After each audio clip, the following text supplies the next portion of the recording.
You all had a good day yesterday. We were in here with the team, watching the tape, preparing, really correcting, going through the game, and then got to a point now where we're on to Northwestern. So just started that preparation, and I'm looking forward to our first ever Big Ten game against a Big Ten opponent. And I think that's super cool that we get the chance to open up Big Ten play in our stadium, 4 p.m. It should be a beautiful 65-degree day, and I don't think there's anything cooler than that. So super looking forward to that opportunity for our team. And I told our team conference play begins now. Non-conference play is over, and we got 9 conference games to play. What's Carson Bruner's situation? I think he'll be fine. Does that mean available this week? Yeah. Yeah, I believe so. What about Anthony Ward?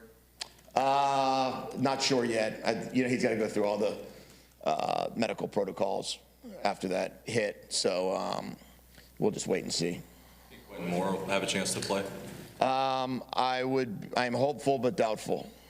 I'm hopeful, medically doubtful for a little bit longer, I think.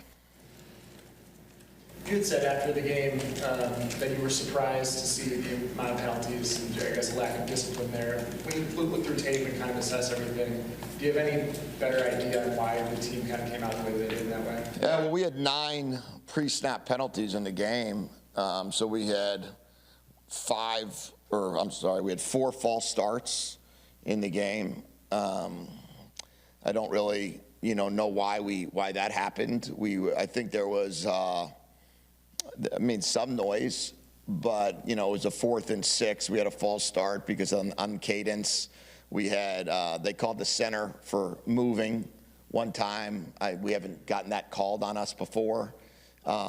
We had a couple other false starts on the line or on the tight end that the ball wasn't snapped. One time they called it on the whole team, and we were on the 15-yard line.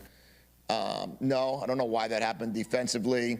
They called us for 3 defensive offsides. 2 were in the last series, on 3rd down.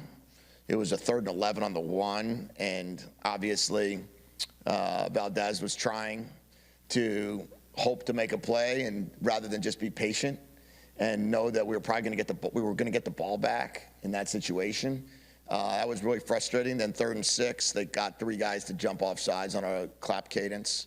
And then they got Anthony Ward on a delay game for, I guess, making a move call, maybe they said. So, those are just pre-snap penalties that I can't explain why. And then the holding penalty on Jordan Shaw was very disappointing. 3rd and 18, had a sack, got him off the field, but instead 3 plays later they scored a touchdown.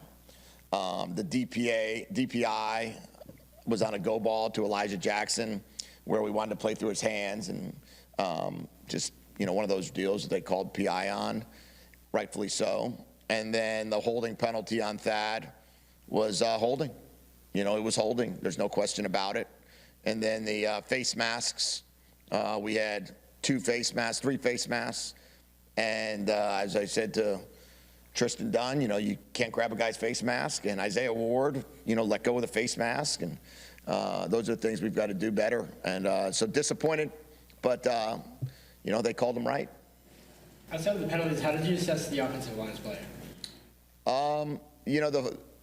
The false starts are frustrating with, 20 yards of false starts. But other than that, the sacks weren't really on them.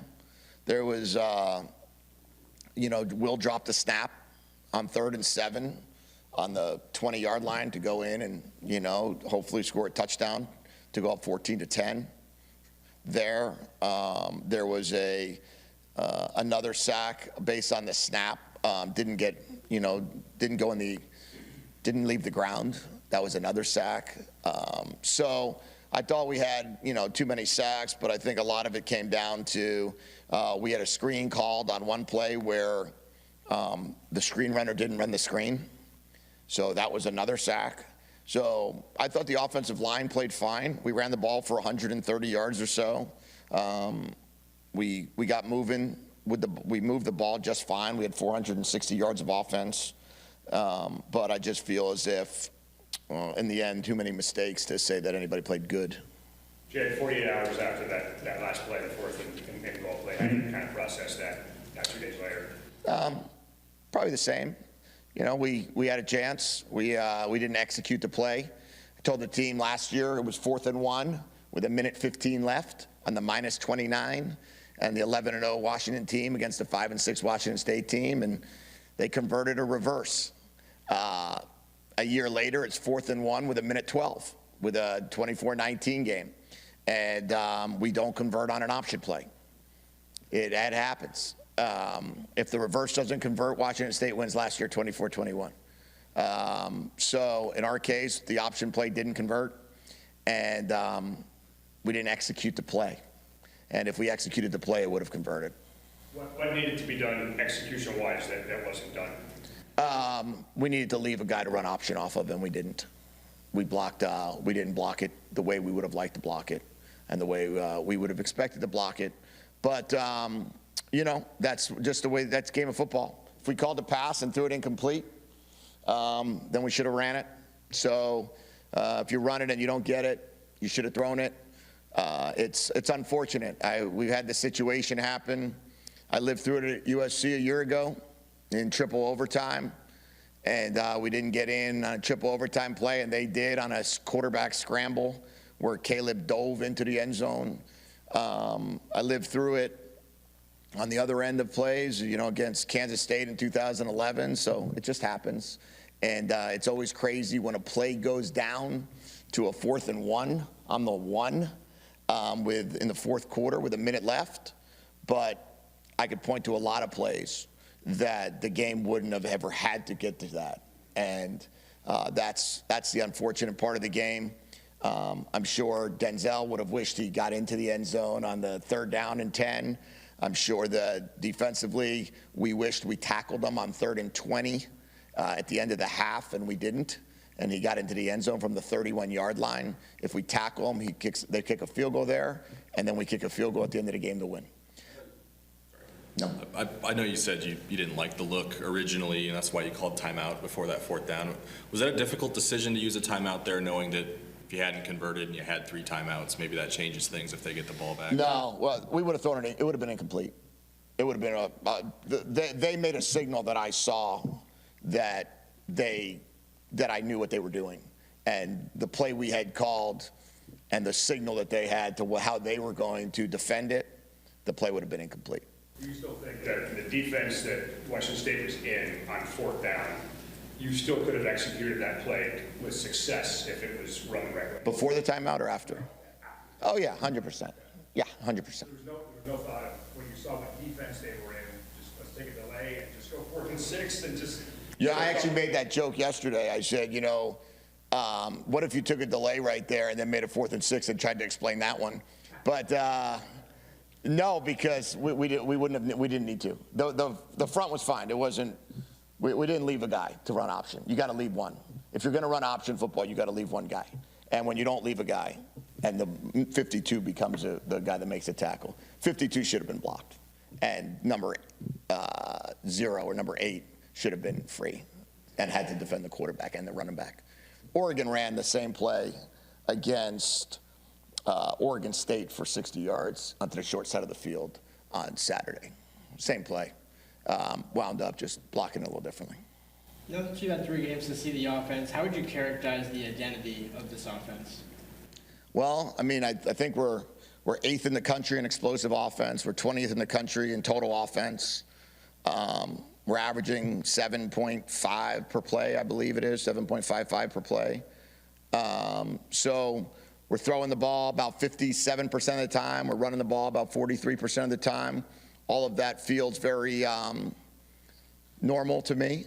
It's who we want to be. Last year we finished the year 20th in offense. The year before we finished the year 20th in offense. And we're sitting here 20th right now. So let's try to get it, I guess, top 10. Passing offense, I think we're 12th this year. Last year we were 6th. Year before, 8th at Arizona. So, you know, I think we're sitting where we want to be there as well. So we'll just continue to see if we can, throw the ball for 300 and run the ball for 200. That's our goal every week. This week, I think we were 316 and 136 or something like that to get to 452. So, or 326 and 126, something like that. So we got to try to run the ball a little bit better and try to continue to make explosive plays down the field. You came out with a real different defensive look, obviously, to stop Mateer. You didn't start Durfee or Isaiah Ward, who are two real mobile guys. I don't think they even played the entire first series. And then they kind of alternated the rest of the way. What was the thinking on that? Yeah, we came out with a 3 safety look. We gave a little bit different deal to be able to bracket the quarterback in different ways. And then we just kind of mix and match some other personnel groups. There's, the thing about the Patriot system, our system now, is that you're going to each week come up with a way that you believe you could limit a player, limit a group. And I think that when you look at the totality of the game, holding them to 24 points, the fact that we gave them the ball on the 29-yard line on a punt return, we gave them the ball on a 50-yard line on a punt return, on a kickoff return, and that they broke a 31-yard run with 30 seconds left. I believe they didn't have more than 50 or 60 yards in the second half. I think we did a great job on defense, just using the different packages to limit them. It's still hard to kind of keep Durfee and Ward limited to what they do, where they didn't play as much as they usually do? Yeah, I don't think so. I think you got to just do what's, if you put them in and it's not, you got to do what's the best for each game. And that's what we're going to do. And that's schematically, that's our plan on offense and on defense and on special teams. And we're not going to get caught up in, and let's call it, who needs to be in the game for a certain play. We're going to decide what we think is the best way to stop a team. Coach, you talked about it last week, about getting off to a little bit slower start and wanting to get off to a faster start. And I'm sure you're looking at everything, but what are you looking at to maybe on both sides of the ball start a little bit faster and a little more aggressively? Well, I mean, we scored a touchdown on the second drive of the game. We kicked a field goal on the third drive of the game after we dropped a snap. So we were on the 14-yard line the third drive of the game, and we scored a touchdown on the second drive. So I don't know how much faster we could have started. I guess we could have scored on all 3 drives. But on offense and on defense, we stopped them on 4th down again. It was a 4th and 1. That's 2 weeks in a row. We stopped a team on the opening drive that chose to go for it on 4th and 1. Both times we stopped them. And so they came out with no points. And then after we scored, I believe they returned the kick all the way back. Or no, I'm sorry. After we went 3 and out, they returned the ball to the 29-yard line and we held them to a field goal. So, I look at it and I say, defensively, they held them on a 4th and 1, turnover on downs, and then after getting the ball on the plus 29, they held them to a field goal. I think that's pretty good on the defensive side. And on the offensive side, while we went 3 and out the first drive, the next 2 drives we scored points. So we scored 10 points in the 2 drives in the second and third drive of the game. And then after halftime, we kicked a field goal in the first drive after the half, so to make it 17-16. So we'll continue to keep getting better, but our job is to not get wrapped up in scoring first. We want to score last. And I think that if we converted at the end of the game and scored in any of those 4 plays that we had a chance to score on, the second down play that we threw it into the end zone, if we came down with that ball, the third down play, if we got into the end zone, the 4th down play, if we got into the end zone, then we wouldn't be as focused on whether or not the first drive of the game we went 3 and out, or if the second drive of the game we scored a touchdown. Yeah, just picking up on Dan's question about the subbing, all that stuff at the offensive side, especially the quarterback rotation. It looked like at the end of the first half, Will had that long run, took maybe a hit, and we thought maybe he was banged up. Damon came in, talking about why it made sense at the end of the half to turn things over to Damon there. Yeah, at the end of the half, with like 24 seconds left at the end of the half, the previous drive, when it was like Will had the scramble for about 15 yards and then slid, and then we put Damon in on 2nd down and 6, I think it was, on like the 41-yard line or so. Damon's right now, when Damon's in the game, we're averaging 9 yards a play on the run game. And at that point in time, there was like 4.5 minutes left in the half. I thought it was a good opportunity for us to, there was a certain run package that I liked. We ran the ball. We got 3.5 yards on the run. So then it became 3rd and 2.5. And Then we kept him in because he certainly is a very able passer. I think he's 9 for 12 on the year. So I don't want it to be like, oh, if DeMond's in, they're, obviously, right? Like, we obviously have a package. So it was a third down, kept him in. We ran a screen and didn't execute the screen, so we had a punt. That was that deal. And then at the end of the half, when I put him back in, there was only 14 seconds left. I wanted to see if his legs could get us into, let's call it the 50-yard line area, and then see what happens. And he scrambled for about 16 the first play, or we ran a run play for about 16. And then the next play, we tried to take a shot down the field, and it wasn't there, which he checked down to try to throw it to Jonah, overthrew him. So then we just wanted to run out the clock. John Mateer averaged over 3.5 seconds in the pocket in yesterday or Saturday's game. Was your plan on defense to try to contain him and make him one-dimensional? Well, let me start with this. That kid's a really good player, okay? That kid is really good and really hard to get down. I can't tell you how many opportunities that we had to take him down, and he didn't go down. We had guys around him at all times in the pocket. That pocket was collapsing, and he was scrambling out of it. He was holding the ball and making plays on scrambles. Our plan was to try to contain the guy. I mean, that guy is good. And, and hats off to him. He wound up making the plays when he needed to make them. I think that we had some chances that we didn't get him down, that there's probably 3 or 4 missed sack opportunities, and then 2 sacks that got negated because of penalties down the field.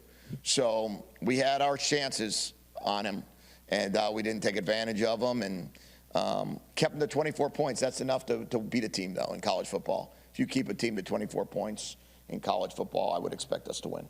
Kamori House was a big part of that game plan. What did he show you when he went back and looked at the film? Well, he was super athletic, super fast. He's going to be a great player for us. Relentless competitor, hard worker, loves practice, loves to work hard on the practice field, in the weight room. And I think that the more Kamori we play, the better Kamori's going to get. And to have a true freshman go out there, he kind of reminds me of DeMond in some regard. Like, these are going to be guys that are going to be the future of this program. And Adam Muhammad kind of reminds me of Adam Muhammad. I think Kamori might have had 15 plays in the game.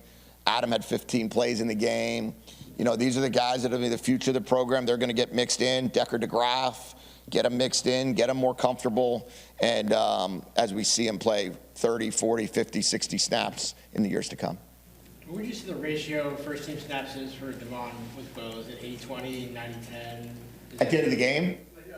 Going during the week, how much does DeMond get to work with the first team in that regard? Yeah, we're about 80-20. 80-20. You said after the game that there were a couple of guys that played really, really well. Who were those guys? Giles Jackson, thought played fantastic. Giles, from what I understand, he's had 18 targets, 18 catches this year, which I believe is an NCAA record. Thought he was pretty special in the game. I thought Will Rogers played fantastic. Will's completing the ball, I think number 3 in the country in completion percentage.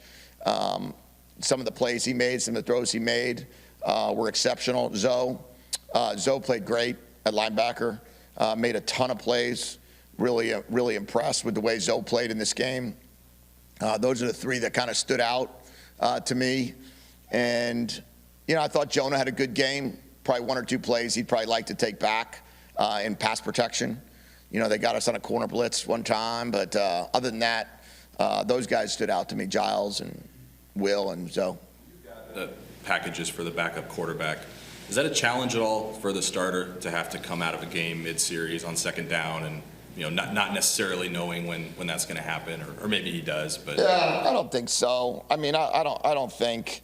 It's not like we're bringing a guy in to take 2 or 3 series. I mean, when I was at Florida, we beat the number 1 team in the country, Florida State, when we rotated quarterbacks every snap. So we had Noah Brindise and Jesse Palmer, and every snap we switched. So we're not doing that. But so I've seen us beat the number 1 team in the country doing that. I think that there's a place for that. I've done it with numerous quarterbacks at numerous places.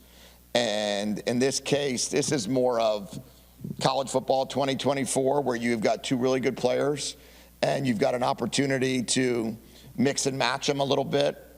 Will has had zero misses because of it. You know, it's not like he's come into the game and thrown an incompletion, or he's been, you know, out of the game for a couple plays and then couldn't get himself going again. So it's never been any of that. And Demond, you know, hasn't really been in a situation where he's gone into the game and then kind of like fallen off because he wasn't in for 10 or 15 plays before that. So, no, so far I've not felt that was an issue. If I felt it was an issue, I wouldn't do it. Is there any benefit in terms of focus or attention to detail to losing to your rival right before heading into conference play? I mean, with things you want to fix, is there any extra fire? Yeah, you know, I told our team, I said, we lost a non-conference game, and that's what it is at this point in time, that we lost to Washington State. It was very disappointing. We don't have the Apple Cup trophy, very disappointing. But unlike the years before, you don't have to wait 365 days. You know, you wait 6 and you go play. And that's what it's now about the Big Ten. We're 2-2 the last 4 years in this game.